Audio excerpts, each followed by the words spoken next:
Pada text size, eh, penulisannya itu bisa berbagai macam ya. Ukuran font itu bisa pakai pixel, bisa pakai persentase.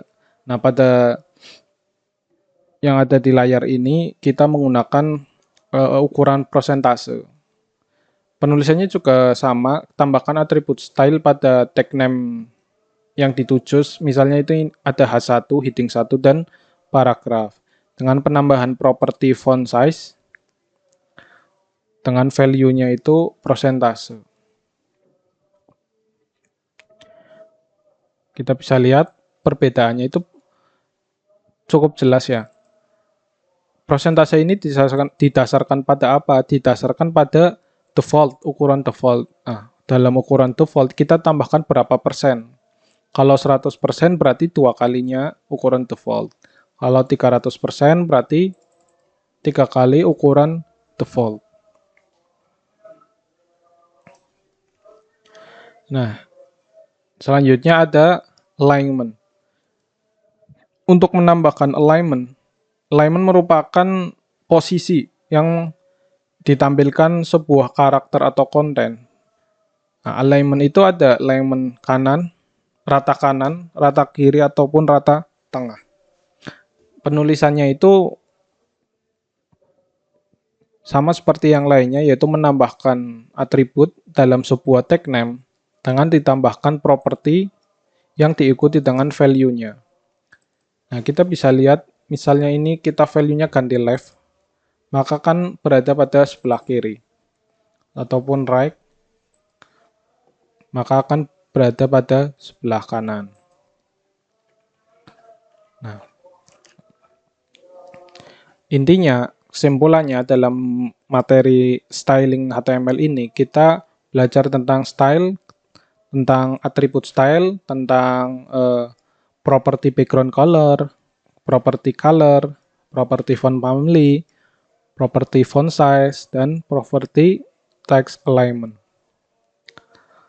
Selanjutnya tentang text formatting. Nah, pada text formatting kita akan memahami bahwa penampilan konten dalam sebuah website itu tidak pasti harus menggunakan atribut style. Kita bisa juga menghias tampilan website dengan model formatting.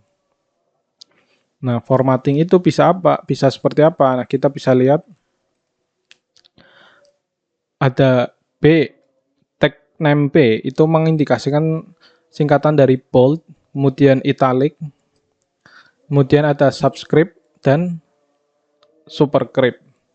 Nah, subscript ini akan memperkecil ukuran sebuah konten atau teks, sedangkan superscript akan memperbesar ukuran sebuah teks. Nah, dengan kata lain, subscript ini posisi kontennya akan berada di sebelah bawah, dan superscript akan berpindah posisi pada sebelah atas. Fungsinya untuk apa? Misalnya, nah, untuk contoh, kita ingin menuliskan suhu 50 derajat.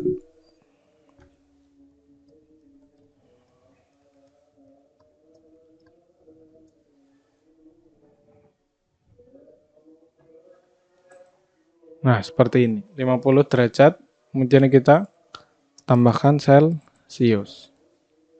Nah, ini contoh penerapan dari superscript. Nah, ini yang bagian atas itu italic atau menampilkan tulisan dengan posisi miring.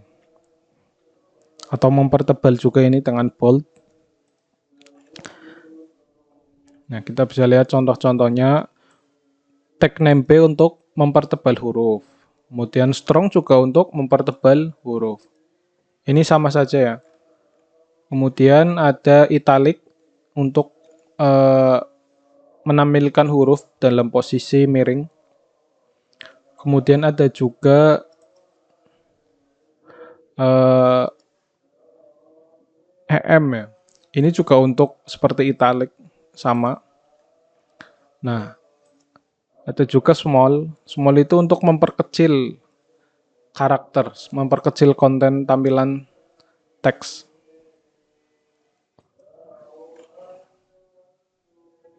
Nah, ada juga mark atau untuk menandai, semacam untuk stabilo ya. Kemudian ada konten del, yaitu untuk menampilkan teks karakter yang dicoret.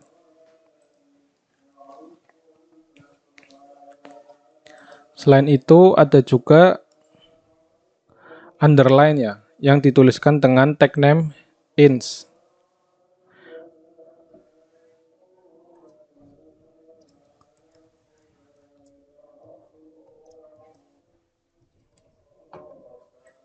Nah, sama ya, ins maupun tag name u atau underline itu sama-sama untuk menggaris bawah sebuah karakter. Nah, subscript itu untuk memposisikan karakter berada di bawah, sekaligus memperkecil ukurannya ya. Kemudian ada superscript untuk penulisan derajat Celcius misalnya. Nah, kesimpulannya itu kita memahami tentang eh, mempertebal karakter, kemudian memperkecil, memiringkan karakter, memperkecil, mempertebal posisi karakter, menggarisbawahi, dan mencoret atau mendel teks. Kemudian selanjutnya ada tentang quotation, yaitu untuk penulisan sebuah quote dalam sebuah paragraf. Nah, ini biasanya untuk menampilkan konten-konten berita, di mana untuk yang quotation itu untuk menampilkan eh, sebuah kalimat yang utamanya akan ditampilkan berbeda daripada konten lainnya. Misalnya kalimat pendapat dari seseorang. Nah, cara menampilkannya itu dengan menuliskan tag name bernama block quote. Nah, block quote ini penting untuk beberapa konten website berita misalnya seperti itu.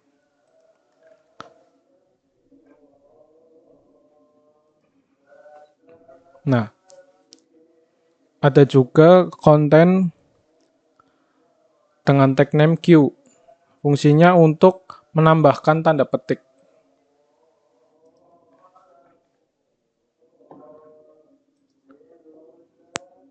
Nah, kita juga ada menampilkan konten aber. Nah, ini fungsinya untuk melakukan garis bawah titik-titik.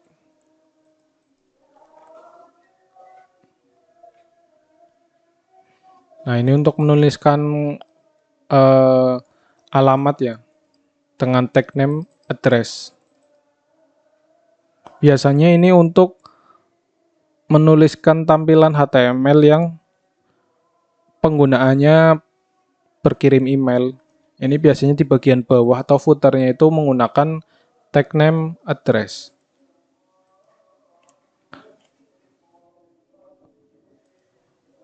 Nah, ini juga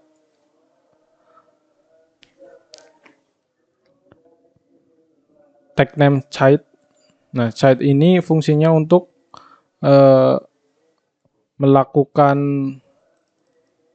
spesialisasi konten ya ini ya. Sama seperti italic sih sebenarnya. Jadi kita tahu bahwa dalam penulisan HTML itu bukan hanya sekedar bold, italic, underline, dan lain sebagainya. Tapi ada banyak tag name yang tersedia dalam bahasa markup HTML ini.